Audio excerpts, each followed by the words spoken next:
Atchutapuram cess ఘటనను జాతీయ మానవ హక్కుల కమిషన్ సుమోటోగా తీసుకుని కేసు నమోదు చేసింది. డీజీపీ చీఫ్ సెక్రటరీకి నోటీసులు జారీ చేసింది. ఇక ఈ ఘటనపై 2 రోజుల్లో సమగ్ర నివేదిక ఇవ్వాలని ఆదేశించింది. ఎఫ్ఐఆర్ స్టేటస్ రిపోర్ట్ను అడిగింది. గాయపడిన వారికి అందుతున్న చికిత్సపై ఎన్హెచ్ఆర్సీ ఆరా తీసింది.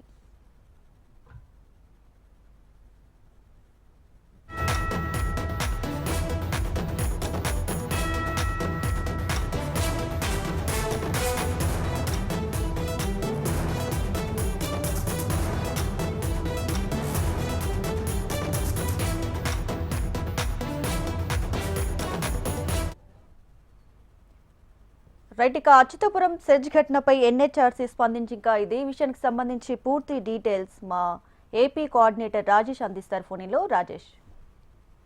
దీపిక, అచ్యుతాపురం సెజ్ ఘటనపై సుమోటోగా కేసు నమోదు చేశారు జాతీయ మానవ హక్కుల కమిషన్. అయితే ప్రధానంగా చూసుకుంటే ఆ సంఘటన ఎలా జరిగింది, ఏంది, ఆ సంఘటన జరిగిన తీరు మీద పూర్తి వివరాలను రికార్డ్ చేసి పంపించాలి స్పష్టంగా అనేసి డీజీపీకి చీఫ్ సెక్రటరీకి నోటీసులు జారీ చేశారు. 2 వారాల్లోగా సమగ్ర నివేదిక కేంద్రానికి సమర్పించాలనేసి ఈ నోటీసులు జారీ చేశారు డీజీపీకి సిఎస్కి. ప్రధానంగా చూసుకుంటే ఈ ఘటన తర్వాత ఎఫ్ఐఆర్ నమోదు చేయటం కూడా ఆలస్యమైంది. ఈ జాప్యానికి గల కారణమైంది. ఎఫ్ఐఆర్ స్టేటస్ రిపోర్టు ఎలా ఉంది అనే అంశాల మీద కూడా పూర్తి నివేదిక ఇవ్వాలి. అదేవిధంగా గాయపడిన